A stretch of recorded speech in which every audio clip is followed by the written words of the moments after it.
Assalamualaikum warahmatullahi wabarakatuh. Di dalam kehidupan, seringkali kita merasa memiliki kekuatan penuh.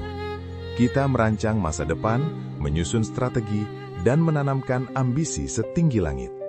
Seolah-olah dengan kemauan yang keras, dunia bisa kita tekuk sesuai keinginan kita.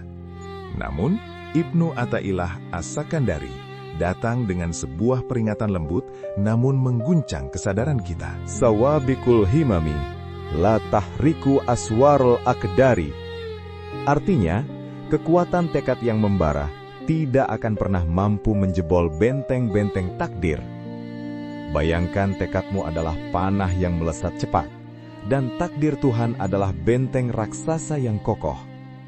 Sehebat apapun panah itu, ia tak akan bisa meruntuhkan tembok yang telah dibangun oleh Sang Pencipta alam semesta. Apa makna di balik kalimat ini? Apakah Ibnu Athaillah ingin mematikan semangat kita? Sama sekali bukan. Beliau sedang mengajarkan kita tentang adab seorang hamba di hadapan Tuhannya. Himmah atau tekad adalah energi pendorong kita untuk bergerak. Namun hasil akhir bukanlah wilayah kekuasaan kita.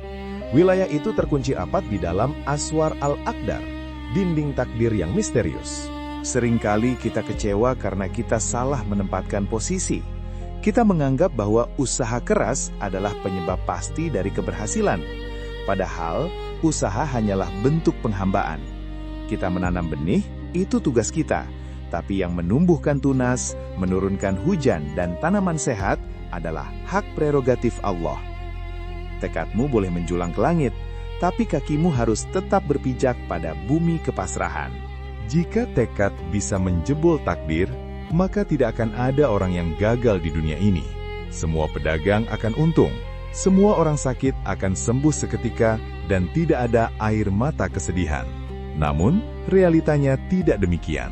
Ada dinding takdir yang membatasi. Dinding ini bukan untuk menghalangi kebahagiaanmu, melainkan untuk menjaga keteraturan semesta dan membuktikan bahwa engkau adalah hamba dan Dia adalah Tuhan. Memahami hikmah ini menyelamatkan kita dari dua penyakit hati yang berbahaya. Pertama, sombong saat berhasil. Jika kau pikir suksesmu hanya karena keringatmu, kau telah menuhankan dirimu sendiri. Kedua, putus asa saat gagal. Jika kau pikir kegagalanmu karena kurangnya usahamu semata, kau akan hancur dalam penyesalan. Padahal, bisa jadi takdirnya sedang membelokkanmu ke arah yang lebih baik. Lantas, apakah kita harus berhenti berusaha? Tentu tidak. Ibnu Athaillah tidak menyuruh kita menjadi pasif. Beliau mengajarkan keseimbangan. Milikilah himmah atau tekad setinggi mungkin sebagai bahan bakar ibadah dan karyamu. Namun, ketika panah ikhtiarmu sudah dilesatkan, seketika itu juga hatimu harus bersimpuh, menyerahkan di titik mana panah itu akan menancap. Memaksakan kehendak melawan takdir hanya akan melahirkan penderitaan batin. Seperti menabrakkan kepala ke dinding batu. Dindingnya tidak hancur, kepalamu yang terluka. Orang yang cerdas secara spiritual akan menyelaraskan keinginannya dengan kehendak Allah. Jika jalan tertutup, ia tidak mengutuk dindingnya, tapi ia mencari pintu lain yang mungkin Allah bukakan. Inilah rahasia ketenangan wali Allah. Mereka tidak stres dengan masa depan dan tidak trauma dengan masa lalu. Mereka bersembunyi di balik benteng takdir, bukan mencoba menghancurkannya. Mereka merasa aman karena tahu bahwa dinding takdir dibangun oleh Zat yang Maha Pengasih. Tidak ada takdir buruk bagi orang yang ridho. Yang ada hanyalah kasih sayang yang wujudnya belum kita pahami. Jadi sahabatku, teruslah bermimpi, teruslah berjuang, dan perkuat tekadmu. Namun ingatlah, biarkan hatimu istirahat. Jangan biarkan hatimu ikut memikul beban hasil akhir. Biarkan Allah yang menjadi sutradara terbaik dalam hidupmu. Ketika keinginanmu tidak terjadi, itu bukan berarti Allah tidak mendengar. Tapi Allah sedang menyelamatkanmu dari bahaya yang tidak kau ketahui.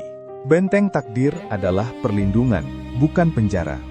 Dengan memahami penjelasan hikmah tentang kekuatan tekad yang membara tidak akan pernah mampu menjebol benteng-benteng takdir oleh Syekh Ibnu Athaillah, kita kembali ke posisi fitrah kita. Manusia yang berusaha, Tuhan yang menentukan. Disitulah letak kedamaian yang sejati. Tidak ada beban, yang ada hanyalah pengabdian. Semoga kita dianugerahi hati yang pandai berserah tanpa kehilangan semangat untuk melangkah. Jika hati sudah tenang menerima takdir, maka dunia ini akan terasa lapang. Terima kasih telah menyimak. Semoga cahaya hikmah ini menerangi jiwa kita semua. Wallahu a'lam bissawab. Wassalamualaikum warahmatullahi wabarakatuh.